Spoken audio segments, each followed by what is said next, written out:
자, 여러분 4교시 시작하도록 하겠습니다. 자, 이번엔 사회복지 주체 잠깐 나가볼게요. 사회복지의 주체. 자, 우리 이것을 우리 사회복지에서는 제1 부문, 제2 부문, 제3 부문 나눕니다. 이렇게 나눠요. 제1 부문은 흔히 공공부문, 그 다음에 제2 부문은 우리가 민간부문, 영리를 추구하는 민간부문, 그 다음에 제3 부분을 뭐라고 얘기하냐면 비영리 자발부문이라고 얘기해요. 자발부문. 요거는 바꿔서 얘기하는 경우도 간혹 있습니다. 제1이 민간이고 제2가 공공이고 제3. 그래서 여기를 또 이렇게 표현하기도 해요. NGO라고 표현하기도 하고 시민사회라고도 표현하기도 하고 그렇습니다. 자, 여러분 사회복지의 역사, 사회복지의 발달사를 보면 순서가 어떻게 될까요? 자, 뭐가 제일 먼저, 어디가 제일 먼저 했을까요? 여기서 시작해요. 제3부터 시작하는 겁니다. 제3. 제3. 예전에 처음에 사회복지 영역은 종교기관이나 이런 제3의 부분에서 시작이 됩니다. 그 다음에 이제 제1. 숫자만 쓸게요. 제자 빼고. 자, 그래서 3, 1, 그 다음에 2 이렇게 가는 거예요. 그러니까 2는 사실 결합이죠. 결합. 플러스 2죠. 플러스 2. 지금 예를 들면 여러분 SK라고 하는 기업에서 뭐 도시락 나눠주는 뭐 행복도시락 뭐 이런 사업도 하고 그러거든요. 뭐 이런 거는 이제 민간의 영역도 사회복지 영역 안으로 최근에 들어오고 있다라는 겁니다. 아시겠죠? 자, 그 정도 흐름만 좀 보고요. 그 다음에 이런 표현 정도는 좀 우리가 알아야 될 것 같아서. 자, 사회복지 주체를 크게 정책 주체, 그 다음에 운영 주체,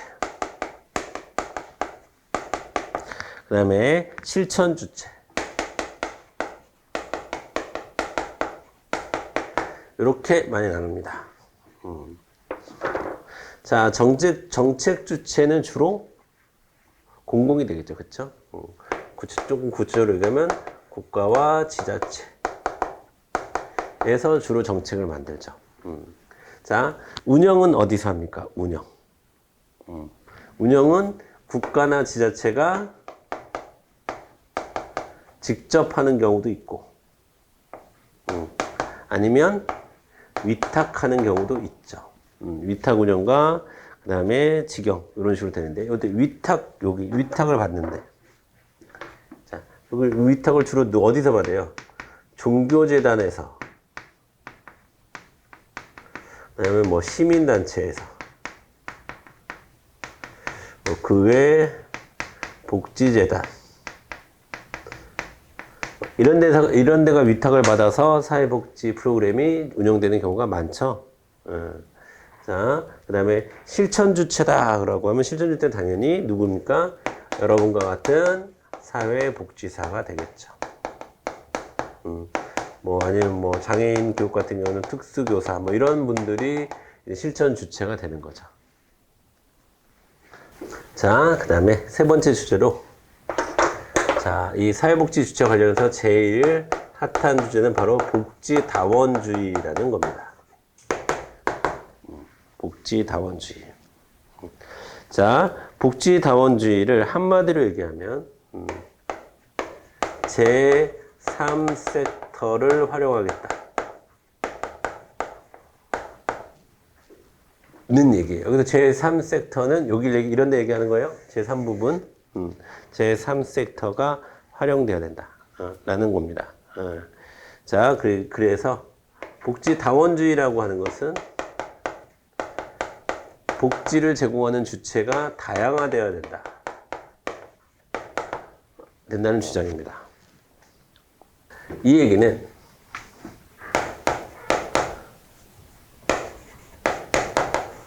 국가의 역할을 축소하자는 거예요? 늘리자는 거예요? 국가의 역할을 축소하자는 겁니다, 사실은. 자, 그럼 사실 복지다원주의는,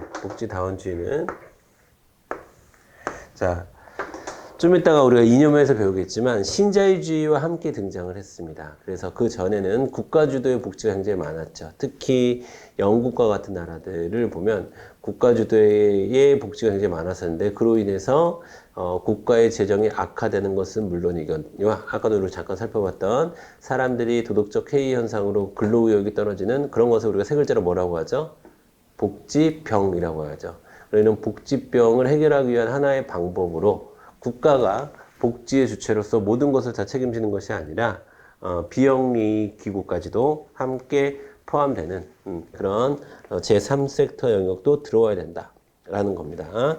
자, 그래서 이런 복지다원주의의 특징을 5가지 정도로 좀 정리해 볼게요. 첫 번째. 자, 첫 번째 복지 공급의 다원화.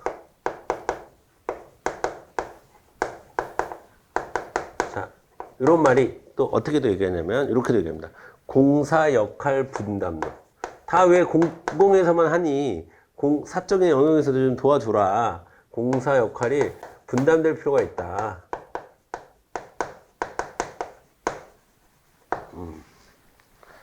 자, 두 번째. 자,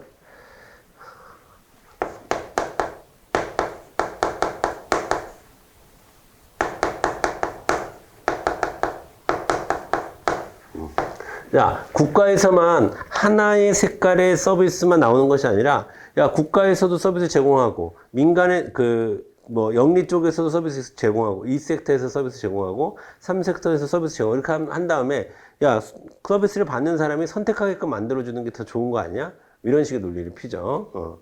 자, 그래서 서비스 선택주의. 자, 그 다음에,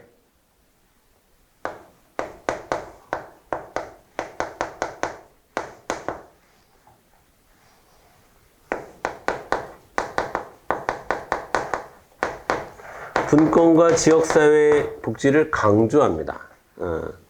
그래서 중앙정부만이 모든 책임을 다 갖고 하지 말고 지방정부에서도 일정 정도의 책임을 분담해야 된다. 복지에 대한 책임을 분담해야 된다라는 얘기를 하죠. 이것도 중앙과 지역의 분담론이에요. 자, 그러니까 복지다원주의라고 하는 것은 공과 사회 분담뿐만 아니라 공적 영역 안에서도 중앙정부와 지역정부의 분담까지도 얘기하고 있다. 그러니까 이 복지다원주의라는 것은 복지 주체, 복지 공급 주체를 최대한 이렇게 책임을 분산시킬 수 있는 만큼 분산시키자라는 주장입니다. 네 번째. 자, 시민들의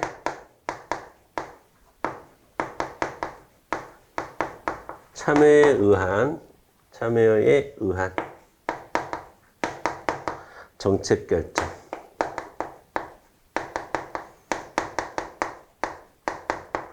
네, 5번째.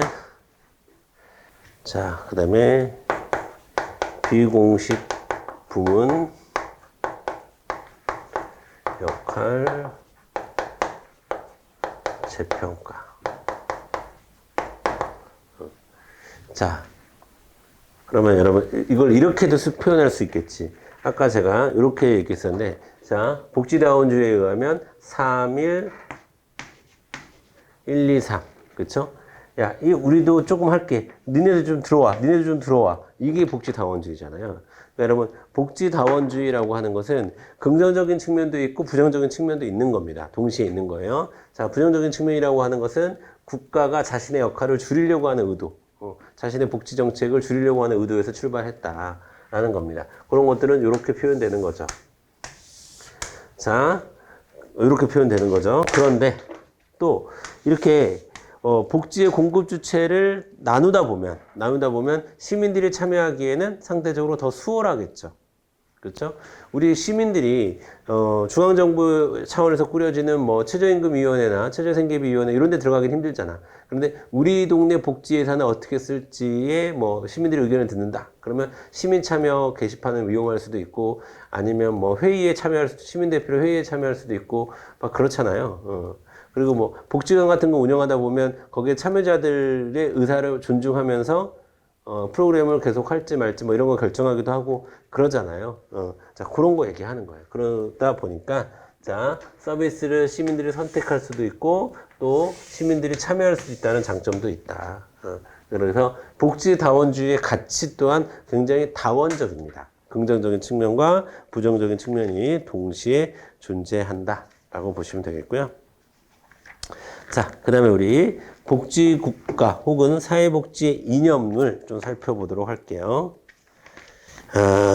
살펴보기 전에 여러분 필기부터 일단 하겠습니다. 필기 하시고 제가 설명을 드릴게요. 자, 제목은 사회복지의 이념 이렇게 보시고 제가 설명하면서 필기를 하는 것보단 필기를 미리 해두고 하는 게 좋을 것 같아요. 크게 3등분을 일단 해주시고 그 다음에 작게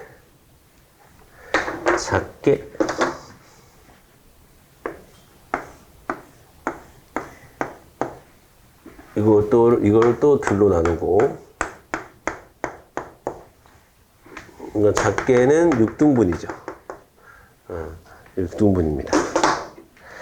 그래서 주장하는 학자에 따라서 3등분으로 하는 학자도 있고요. 4등분으로 하는 학자도 있고 그렇습니다. 그래서 그런데 제가 지금 여기서 설명드리는 것은 역시나 룰렌스키와 르보의 입장이나 아니면 조지와 윌딩의 그런 구분법에 기초해서 이야기를 할 텐데 자, 일단 여러분 필기부터 좀 해주시길 바라겠습니다. 이것도 동의어 놀이에요.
자, 시작하겠습니다. 못 쓰신 분들은 이제 쓰면서 설명 들으시고요. 자, 일단은, 자, 이쪽이 뭡니까? 우파일 것 같아요? 좌파일 것 같아요? 이름 들어보니까 우파죠, 우파. 이쪽이 우파예요. 자, 이쪽은 좌파입니다. 그렇죠? 이쪽은 좌우 구분이 할 필요가 없는 영역이고, 우자, 이렇게. 자, 여러분, 기본적으로 우파는 사회주의를 옹호하나요? 자본주의를 옹호하나요? 자본주의를 옹호하죠. 자본주의 옹호. 그 다음에 기본적으로 좌파는 사회주의를 옹호하나요? 자본주의를 옹호하나요? 자, 사회주의를 지향한다. 이렇게 쓰여있겠죠. 사회주의를 지향한다. 수가 있겠고. 자, 여러분. 우파는, 그러니까 여러분 일단 우리나라 생각하면 돼, 안 돼? 안 돼. 우리나라의 좌우는 약간 좀 특이해. 예, 그래서 이제 유럽에서의 좌우의 개념하고, 그러니까 즉 학문적 의미에서 좌우 개념하고, 우리나라는 예를 들면 이거는 좀 우파적인데 라고 생각하는데, 예를 들면 국민의힘보다는 민주당에서 좋아하는 정책이 있고, 이건 좀 좌파적인데 라는 생각이 있는데, 그럼 오히려 저기 국민의힘당 쪽에서 더 좋아하는 정책이 있을 수도 있고, 뭐 그쵸? 자, 기본적으로 뭐 간단하게만 얘기할게요. 간단하게만 얘기하면 예를 들면 박정희는 경제개발을 어떻게 했어요? 철저한 국가주도로 경제발전 5개년 계획 뭐 이런 거 세워서 경제개발을 했거든요. 거의 사회주의에 가깝습니다. 근데 지금 우파들이 박정희를 옹호하죠. 우파에서 대통령 후보 나오려면 박정희 생각 같은 데 가서 일단 한번 절 한번 하고 오고 그래야 되거든요. 이게 우파, 본인들은 우파라고 그러는데 이게 우파인지, 본인들은 좌파라고 그러는데 이게 좌파인지, 그러니까 우리 기준하고 유럽의 기준이 약간 달라서 그렇고, 그러니까 이론적인 기준은 좌파, 우파의 기준은 유럽에서 나온 거니까 유럽을 기준으로 해서 이야기를 할 수밖에 없다라는 겁니다. 자, 여러분, 요쪽, 자, 요 동네, 자, 요 동네의 기본적인, 이 개념이 뭐냐면, 요 동네의 기본적인 개념은, 분필이 그러지? 기본적으로는, 자, 우파는 개인주의를 추구합니다. 개인주의. 개인주의를 강조해요. 개인주의. 사회냐, 개인이냐? 개인이 훨씬 더 중요하다. 자, 개인의 자유를 보장해라. 라는 겁니다. 그 다음에, 자, 그렇기 때문에 이들은, 여러분, 자유를, 자, 이건 말씀 안 드렸는데, 뭐, 기본적으로 여러분 아실 것 같아서. 자유는 크게 적극적 자유와 소극적 자유로 나눠요. 소극적 자유는 나 좀 간섭하지 마! 하고 자기를 국가의 간섭으로부터 개인을 방어하는 목적의 자유를 우리가 소극적 자유라고 하고, 적극적 자유는 국가에게 무언가를 요구하는, 니네가 이걸 보장해야 내가 자유롭지. 이런 거를 우리가 적극적 자유라고 하거든요. 그럼 이 사람들은 개인주의와 어떤 자유? 소극적 자유. 그 다음에 불평등. 여기까지예요, 여기까지. 여기까지. 여기까지는 이런 것을 이념으로 합니다. 대단하죠? 불평등을 이념으로 해. 이 사람들은 불평등이 자연스럽다 이렇게 생각하는 거예요. 불평등이 자연스럽다 이렇게 생각하는 겁니다. 그래서 반집합주의라는 말은 여기서 집합은 공동체나 집단을 강조하는 겁니다. 공동체나 집단을 반대하는 입장입니다. 자, 그리고 이들을 이제 우파 혹은 신우파라고도 부르고요. 이들을 고전적 전통적 자유주의라고 얘기하는 것은, 자, 자유주의는 크게 이들의 관점에서 봤을 때는 두 가지가 있어. 하나는 전통적 자유주의가 있고 또 하나는 새로운 자유주의가 있어요. 그런데 이거는 내용은 똑같은 건데 등장하는 시점이 달라요. 그러니까 아담 스미스부터 시작되는, 아담 스미스의 등장으로 시작하는 자유주의를 우리가 고전적 자유주의 또는 전통적 자유주의라고 얘기하고, 자, 아담 스미스의 이론이 대공황 같은 것들로 인해서 파산이 됐거든요. 그로 인해서 등장한 사람이 케인주의의 이론이에요. 근데 이 케인주의의 이론도 뭐 오일 쇼크나 이런 것들을 거치면서 60년대, 70년대를 거치면서 이것도 유럽 사회에서 이렇게 꺼져갔을 때 등장했던 게 대처와 레이건, 영국의 대처와 미국의 레이건이라는 대통령을 통해서 다시 한번 자유주의가 등장을 했거든요. 그거를 이제 신자유주의라고 부르는 거예요. 이념적으로는 똑같은데 등장 시기에 따라서 고전적 자유주의와 전통적 자유주의하고 이 신자유주의가 구분이 되는 겁니다. 그리고 이 자유주의는 기본적으로 내버려둬라. 누구에게? 시장에게. 시장이 모든 것을 알아서 할 테니 정부는 개입하지 말아라. 라고 얘기를 하는 거기 때문에 자유방임주의라고도 표현하는 겁니다. 그리고 이들은 신보수주의라는 명칭을 사용하기도 하고요. 되셨죠? 이쪽 동네 사람들은 이제 좀 어떻게 보면 극단적인 우파죠. 그렇죠? 극단적인 우파인데 이쪽 동네 사람들은 복지국가를 반대할까요? 찬성할까요? 뭐 어떻게 할까요? 완전 반대지. 왜 국가가 나서서 지금 그러고 있어? 시장한테 모든 걸 맡겨야지. 라고 생각하는 거예요.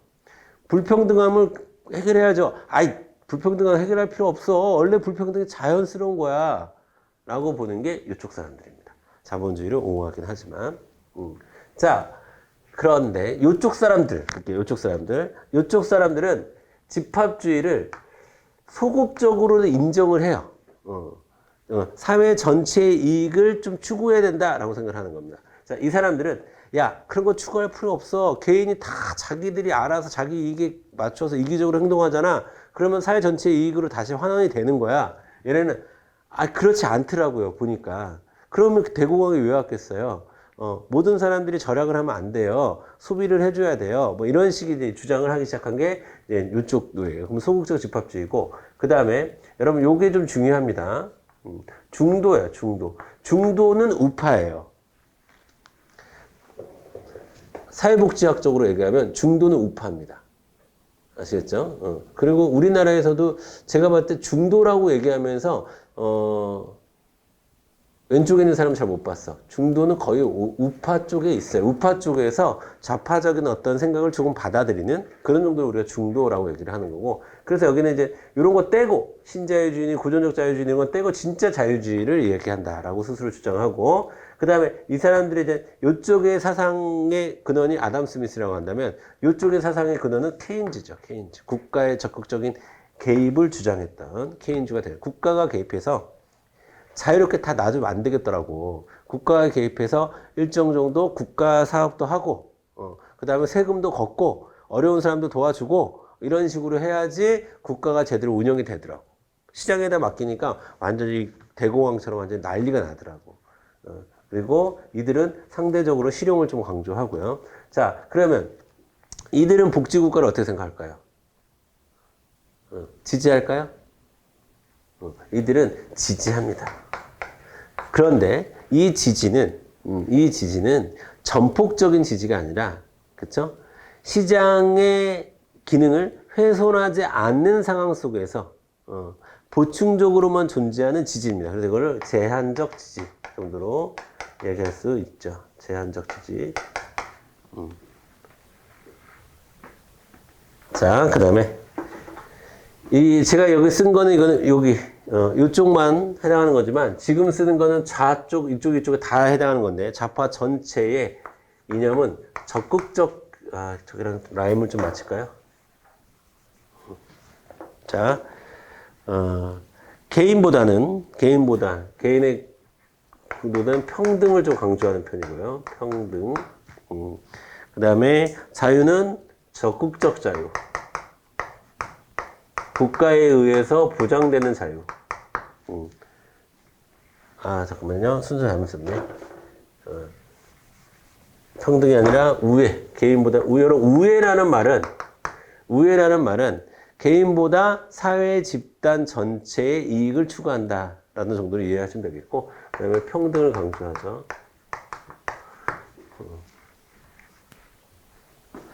우애는 여러분 뭐 우정 이런 게 아니라, 우정과 사랑 이런 관념적인 단어가 아니라 어떤 집단의 이익을 강조하는 사상을 우애라고 얘기하는 거예요. 우애, 적극적 자유, 평등이 좌파적인 사고 방식이다라고 볼 수가 있는데, 자, 그러면 이 좌파는 모두가 사회주의를 지향하긴 하지만, 자, 페이비어는 영국에서 등장한 사회주의자들인데, 이들은 조금 더 현실적인 사회주의를 많이 강조를 합니다. 그래서 뭐 사회주의를 우리가 가긴 가야 되는데, 가긴 가야 되는데 급진적으로 그렇게 갈 필요 없이 조금씩 노력해서 가자라고 이야기를 합니다. 그래서 이들은 요걸 바라는 거야. 점진적인 변화.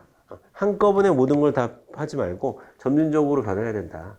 좀 그리고 사회주의로 가더라도 좀 실용적인, 즉 어느 정도의 경제 성장은 보장하는 뭐 이런 식의 사회주의로 가야 된다. 그리고 막 누가 누구를 완전히 막 노동자들이 일어나서 자본가들을 때려 엎으는 그런 사회주의가 아니라 민주적인 방식으로 사회주의를 해야 된다라고 해서 영국 노동당의 어떤 사상적인 근원이 되는 게 바로 페이비언 사회주의가 되는 거고, 지금의 이제 어딥니까 여러분? 이제 북유럽, 스칸다나비아 반도 중에서도 어느 나라? 스웨덴을 대표로 하는 게 이쪽 흐름이죠.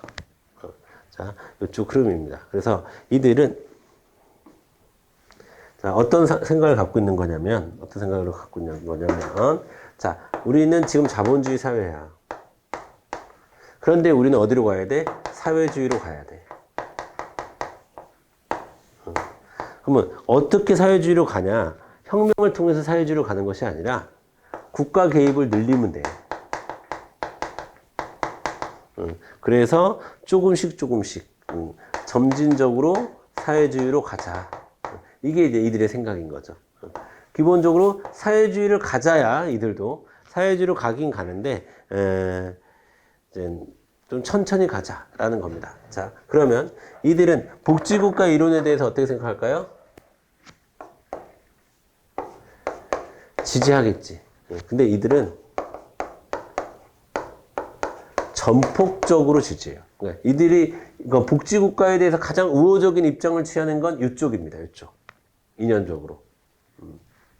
왜냐하면 보세요. 자본주의가 사회주의로 가는 과정에서 이제 뭐가 필요하다고 주장하는 거예요? 복지국가가 필요하다고 주장하는 거야. 그러니까 이들은 반드시 복지국가를 거쳐야지 사회주의로 갈 수가 있어. 아시겠죠? 자, 그리고 이들이 지향하는 사회는 복지국가이기도 하면서 사회주의이기도 한 거예요. 그러니까 복지국가에 대해서 가장 전폭적이고 확실한 지지를 보내는 것은 이쪽 동네 사람들이다. 라고 볼 수가 있겠고, 그 다음에 요쪽은 뭐 마르크스주의 또는 급진적, 혁명적, 뭐 근본적 사회주의 뭐 이런 식으로 표현을 많이 하는데, 요쪽 동네 사람들은 복지국가를 어떻게 생각하냐면 기본적으로 반대합니다. 그러면 얘네랑 똑같은 생각을 갖고 있네요. 그쵸? 복지국가에 대해서는 반대하는 거, 입장은 똑같지만 그 복지국가를 반대하는 이유가 확연히 다르죠. 자, 이들은 복지국가를 자꾸 하면, 복지국가 쪽으로 가면 그거는 사회주의로 가지 말자는 얘기다.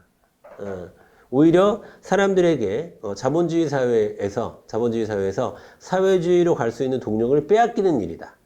오히려 사람들을 현혹시키는 일이다. 이런 식으로 생각을 하는 겁니다. 아시겠죠? 그래서 그러니까 이들에게서 얘네들은 복지국가가 어떻게 얘네들에서 이쪽 페이비언 쪽에서는 복지국가는 사회주의로 가는 길이죠. 사회주의로 가는 과정이야. 그런데 마르크스주의에서의 복지국가는 뭡니까? 자본주의를 살리기 위한 수단 정도로 보는 거예요. 복지국가로 가봐야 복지국가를 자꾸 해봐야 그거는 자본주의를 살리기 위한 거지 사회주의로 갈 수 없어. 오히려 그냥 자본주의를 혁명하는 게 훨씬 나아. 급진적으로 이렇게 보는 것이 이제 마르크스주의다. 혹은 급진적 혁명적 사회주의라고 보는 겁니다. 아시겠죠? 그래서 얘네들은 복지국가란 말을 많이 쓰고요. 얘네들은 복지 자본주의 이런 표현을 많이 써요. 왜냐하면 복지국가가 자본주의에 속한 것이다. 이렇게 주장을 하기 때문에. 자, 그 다음에 자, 페미니즘은 여러분 다 아시죠? 페미니즘은 여성의 인권을 강조하는 사상적 흐름인데 여기서는 복지국가에 대한 관점이 어떨까? 여기서도 뭐 제한적 정도의 지지?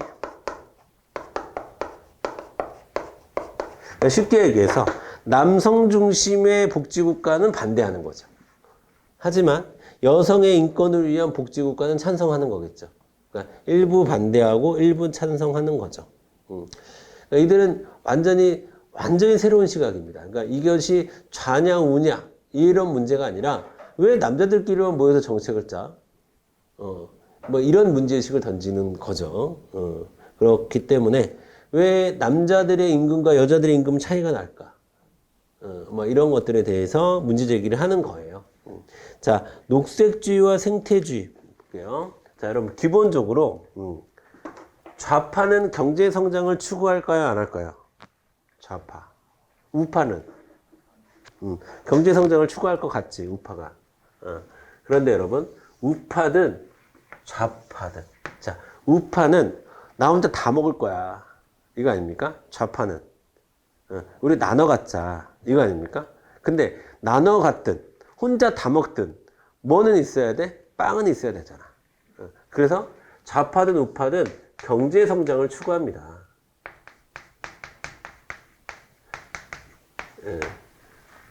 자, 여러분 중국도 정치적으로는 사회주의적인 시스템을 좀 갖추고 아직도 안 버리고 있는 측면이 있고, 북한도 우리가 사회주의라고 얘기할 수 있겠죠. 그런 측면에서 봤을 때 북한과 중국도 얼마나 경제 성장에 많이 강조를 하는데요. 몇만 톤 생산해내라 막 이런 기본적인 성장이 있어야 사람들이 잘 먹고 잘 살 수 있다. 이런 거 있는 거예요. 그런데 이거의 특징이 뭐냐면 경제 성장 자체를 반대하는 거야.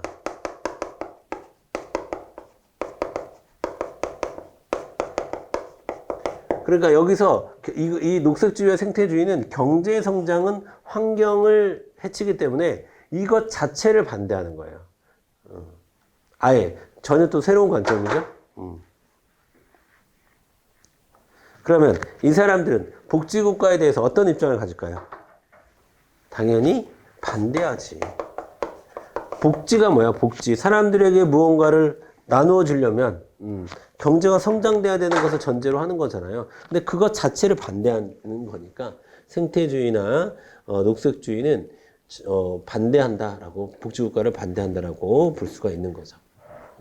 자, 오늘 제가 이걸 여러분들에게 미리 한 이유는 앞으로 어떤 사상의 기초에서, 어떤 이념의 기초에서라고 할 텐데, 여러분 중요한 거는, 그런 얘기를 제가 많이 할 텐데, 그럴 때마다 여러분의 머릿속에 이 세 가지 틀 또는 네 가지 틀에 이게 어디에 들어가는 거지? 라고 그거가 파악이 돼야 돼요. 그리고 말만 다른 거지 이거 다 똑같은 거예요.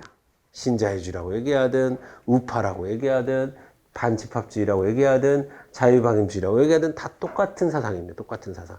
이것도 다 똑같은 사상이에요. 그런데 왜 여러 가지를 내가 썼을까?